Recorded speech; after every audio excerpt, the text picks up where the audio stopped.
In the iconic play Romeo and Juliet, Juliet utters the line, "What's in a name? That which we call a rose by any other word would smell as sweet." When you cross the bridge in Kettle Falls, Washington, over Lake Roosevelt, there is a sign that reads Columbia River, Lake Roosevelt. So what is it? Is it a river? Is it a lake? Can it be both? What is a river? If we call it something else, a lake, a reservoir, does it smell as sweet? The Columbia River was once called the River of the West. It's an iconic waterway that remains one of the most important rivers in the country. The Upper Columbia shares its name with Lake Roosevelt, and most people in the area know it by its relationship with the Grand Coulee Dam. Is this stretch still a river, or just a name? Before we get into that, how did we get here? In the late 1800s and the early 1900s, many U.S. Western farmers needed irrigation badly to take these new settled lands and turn them into fertile, productive farms. Many of these places, including central Washington, lacked the necessary rainfall to have a bountiful crop every year. Of President Roosevelt's many works programs, the Grand Coulee Dam would be the crown jewel of the work done in the Northwest. At a time of 25% unemployment, it would provide jobs to over 8,000 people at its peak. There were many critics of the project, wondering if it would be possible to irrigate the Columbia Basin, who they would sell electricity to, and whether it would be worth it. With the onset of World War II, the electricity produced from Grand Coulee Dam helped fuel the war effort, and at its conclusion, the irrigation portion began, and did bring to life hundreds of thousands of acres of the Columbia Basin. In 1945, shortly after the death of President Roosevelt, this lake, one of his greatest accomplishments, was named in his honor. And with that, many people saw an end to the Columbia River. With that change of name came a change of identity for many people. Some people began to call it Lake Roosevelt, while others still held on very tightly to the name Columbia River.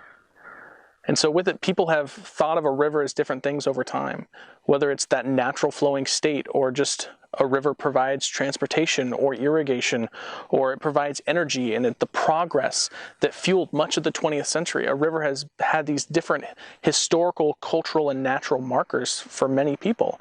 And so what is a river? We've been here forever. We just think about it as just a natural place to, but when you start talking to people that come from all around as a gathering place, they come year after year to come to gather at whether it be Porcupine Bay or Fort Spokane or Spring Canyon or the places that they come. It was always a gathering place. It was a big picnic, or family. You go down there, there's families there that have come.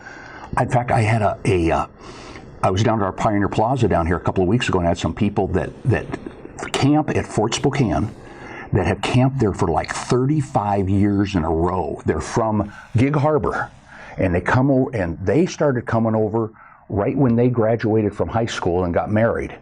And now their kids, and now their grandkids, we were just talking about the same thing. The people come and gather. He said it's a place that their family gathers every year. It's the one place they get together every year is down at our river. One of our traditions is every year after hunting season, the day after hunting season, we all come down to the lake and go fishing, all of us local guys. And we meet down at the marina or down at Bradbury Beach. We have a fire on the beach and fish and share stories about hunting season, and it's a great time. The Columbia River, when I look at it, it tells a lot of history about the native tribes in this area, because Sinaiaks, Darrell Lakes, and the Colville fished at Kettle Falls. So it's an important part of, it was important, still is, to the native people in this area. A river is a source for travel, a source for food, source for, well, the water itself is life giving. If we didn't have the river and if we didn't have the water, we would probably look like Arizona or New Mexico. It would be nothing but desert. So the river is a life in itself. It's an entity all in its own. A river is alive, and it's the backbone of our watersheds, and it ties the land together. It feeds people. It nourishes animals. It provides fertile lands and creates floodplains. It creates so many different environments and functions. Clean water for human consumption as well as animal consumption. It brings our snowmelt to us so that we continue to have that hydrologic cycle.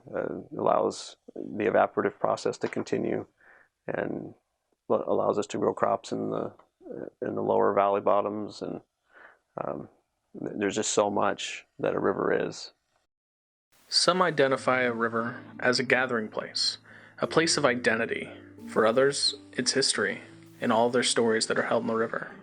And it is life itself. But for others, its greatest accomplishment and what it is a source of power and a measure of progress for our futures. Back then it was just more of trying, from my understanding, trying to just get it built, get free power for the whole area here. All of Cooley Dam, all of Electric City, and all of Grand Coulee to be free power because of the power source that was here. My grandpa always said that it was just something that needed to be done at that time, and we had the source to do it, and we actually have taken care of, like, from doing this, we have moved it to where now we have places in Ephrata, Moses Lake, Cooley City, all those getting water for all their crops that didn't get that before. So it is still, in my understanding, a really great thing. When you talk to visitors and locals around Lake Roosevelt, it's hard to not have that conversation about this body of water and not think about, what the dams provide, being electricity. So Washington State gets over 70% of its power from hydroelectric. That's the most visible aspect of rivers, is how they've changed this country, how they've powered this country. The power produced and put to use from this new river is well covered and well documented. And from it, a new economy has been born. For Lincoln County, it's central to one of our biggest industries, which is tourism. And we spend several $1,000s a year encouraging tourists to come to our area, and 90% of that is focused on Lake Roosevelt. They fill their tanks, they fill their cool chests, they bring a lot of revenue to our small businesses, and really it's the summer is a 3-month window that really gives a boost to our economy and helps our businesses make it through the winter. Hundreds of thousands of people come to Lake Roosevelt every year, and sometimes it's, when are they going to go home?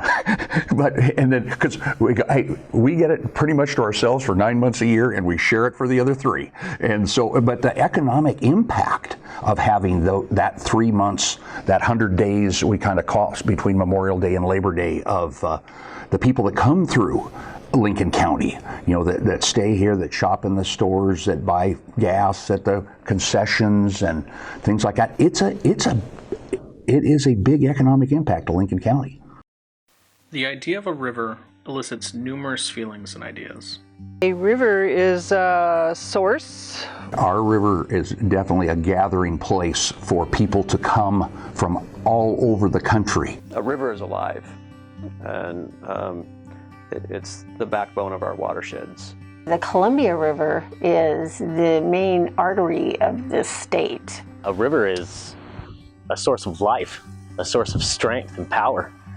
Man has shown an incredible ability to tame rivers, but it'll be up to all of us to decide if they should stay that way, be freed, or to what purpose they serve. There is a conversation to be had on the treatment and the use of natural resources. The future of what rivers are, how they're used, and what they'll mean will be determined in these crucial conversations. So whatever a river is to you, come join us.